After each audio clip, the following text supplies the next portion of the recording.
L'objectif de cette causerie, c'est de parler de la traite négrière à travers l'histoire d'un site qu'on appelle Bimbia.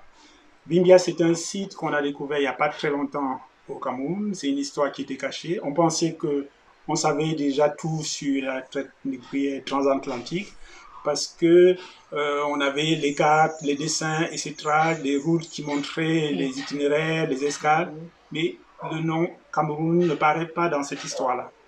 Et la découverte de ce site-là permet aujourd'hui de se rendre compte que cette histoire-là, tragique, est encore à explorer et encore à écrire. Et donc, aujourd'hui, l'idée de savoir, est-ce que vous aviez déjà entendu parler de Bimbia? Alors non, jamais. Mais quand on m'a parlé de Bimbia, j'ai été particulièrement touchée.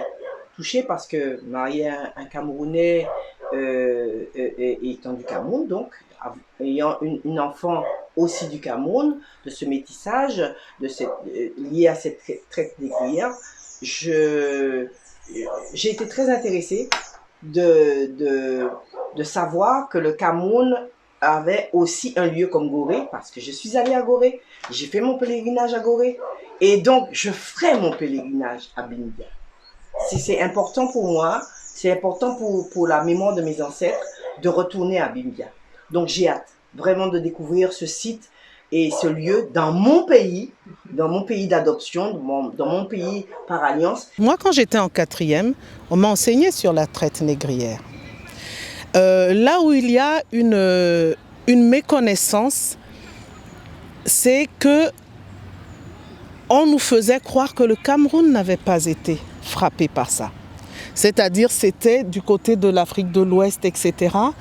Et donc nous construisions une espèce de fierté d'avoir échappé, donc forcément on s'était battu, on avait résisté certainement, ce qui est vrai au demeurant, mais c'est-à-dire que, ah non, mais s'il y a des personnes qui sont de l'autre côté, ils ne viennent pas d'ici.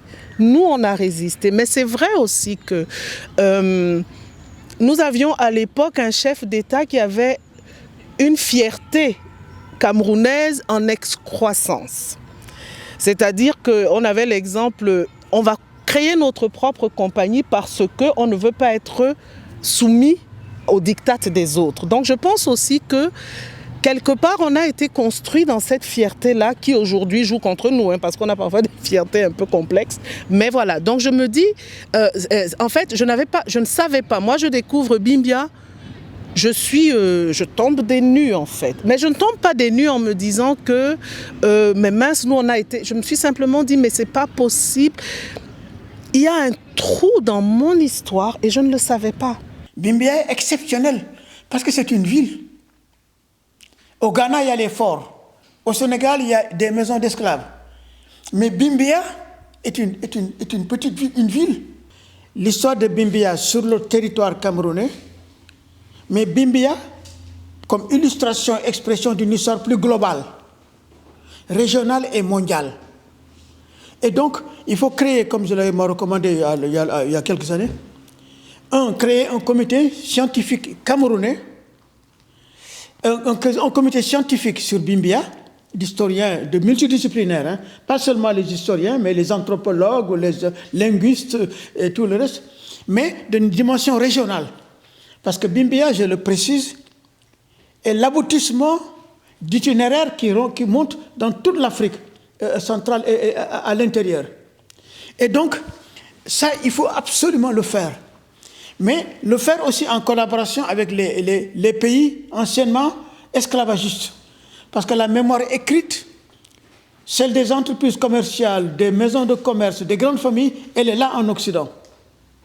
Et donc, avoir accès à ces archives-là, mais en même temps, interroger la tradition orale dans la région, recueillir au niveau des populations, là, des villages, les vieux, tout le monde, interroger les contes, les mythes, les rites, Parce que c'est là qu'on s'inscrit dans la mémoire. Et confronter les mémoires et la mémoire et sortir donc cette histoire en profondeur.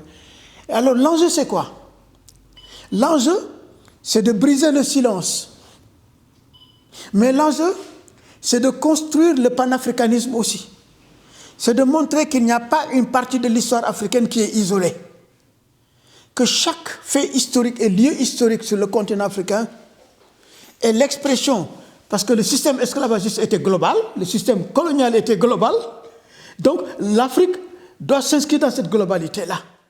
Chaque fois qu'on joue le tambour ici, eh bien, nous sommes en communication avec notre racine intrinsèque, ancestrale. À chaque fois qu'on est dans un cercle initiatique, rituelique avec le tambour, eh bien, nous communiquons avec les ancêtres, nous communiquons avec notre force énergétique qui prend son origine depuis l'Afrique, et je dirais même cosmique.